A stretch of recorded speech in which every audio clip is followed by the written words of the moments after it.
Welcome to this video presentation of IQ Matrix Map 126, the Physiology of Excellence, part of the Life Success series of maps. In this video, I will break down each of the branches and outline some of the key areas of the map. The map is divided up into four major sections. Within the first section, we're going to outline what physiology is and discuss the mind-body connection. Second section, we're going to do an experiment or conduct an experiment into physiology and emotions. In the third section, we're going to talk about the peak emotional state and getting you into that peak emotional state that will launch you and propel you towards success. And in the fourth branch, we'll look at adjusting physiology. So we'll look at some strategies that will help you to adjust your physiology and make you feel better instantly.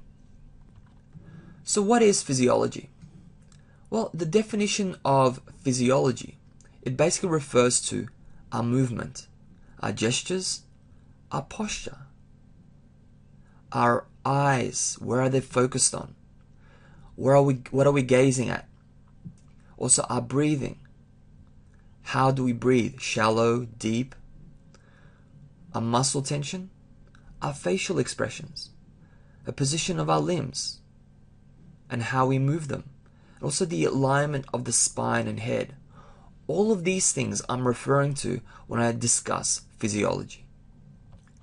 So how is our physiology connected to the mind? Well, first of all, our body responds to our state of mind and emotions. Therefore, the emotions you experience is reflected in our body. It also responds to the questions you ask. Because what do questions do? Questions focus us on specific areas.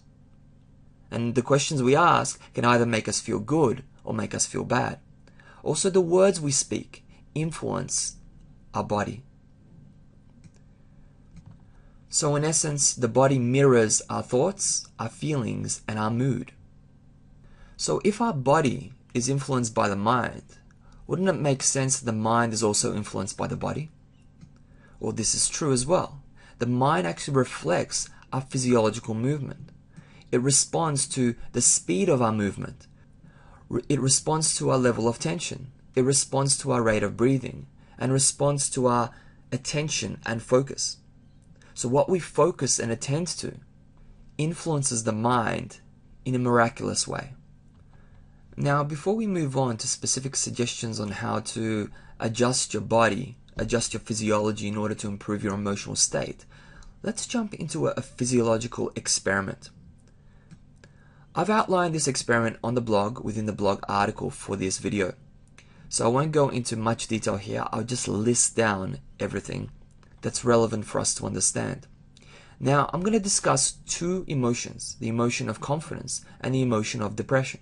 And we're going to discuss here exactly what kind of physical movements, what kind of things we do on a daily basis that actually lead us to experiencing these types of emotions in our life. So first of all, let's start with depression. Now, in order to be depressed, we must speak methodically, slowly, in a monotone voice. We must be thinking about mistakes and problems, right? In order to be depressed, we must walk rigidly, slowly shuffling our feet. We must be slouching, having slouched shoulders. We must have a sunken posture. Must have tension, feel tension within our body, and hesitant gestures. What else? Well, when we're feeling depressed, our breathing is normally shallow, uneven, and comes from the upper chest. Also, our eyes are looking down and they have a narrow range of focus. Have I pretty much described depression? If you were to get into that state by following all these instructions, wouldn't you feel depressed? Let's now quickly take a look at confidence. I want you just to pay attention to the signs of what a confident person does. A confident person, a person who's experiencing confidence, their eyes are looking forward. They have wide and peripheral focus. So they're looking outside of themselves, not just a narrow focus like in a depressed state. They think about the positives or solutions that they would like to have in their lives, solutions, the outcomes they want to achieve. They walk quickly with purpose. They have a straight back and shoulders. They walk with gentle gestures, but purposeful gestures. They're light on their feet, and they move their body freely. They speak passionately with increased volume and tempo, and they breathe from the abdomen evenly and deeply. Does that describe someone who's full of confidence? Have you experienced confidence and adopted this same strategy? Let's now move on and find your peak emotional state. Now, our peak emotional state is something that we can use on a daily basis that will propel us forward towards success. The first step to finding your peak emotional state is to begin by extending your awareness to your physical body. We must become aware of our physical body if you want to, first of all, identify, then maintain that peak emotional state. So, how does my body feel? How am I sitting or standing? What is my body doing? Also become aware of your thoughts, your emotions, your current frame of mind. What are you focusing on? And how are you focusing on things? How are you perceiving circumstances? So what are some examples of peak emotional states that you could cultivate? Well, for instance, charisma, passion, enthusiasm, curiosity, optimism, patience, persistence. These are all states you could be focusing on and cultivating on a daily basis. Also, focus on smiling. Focus on solutions, not problems. Focus on opportunities and holding an upright posture. All of these things will help you to maintain an optimal peak state. Finally, model successful people's physiology. If there's someone you admire, watch them, observe them on TV, wherever they are, and see if you can model their physiology in your life.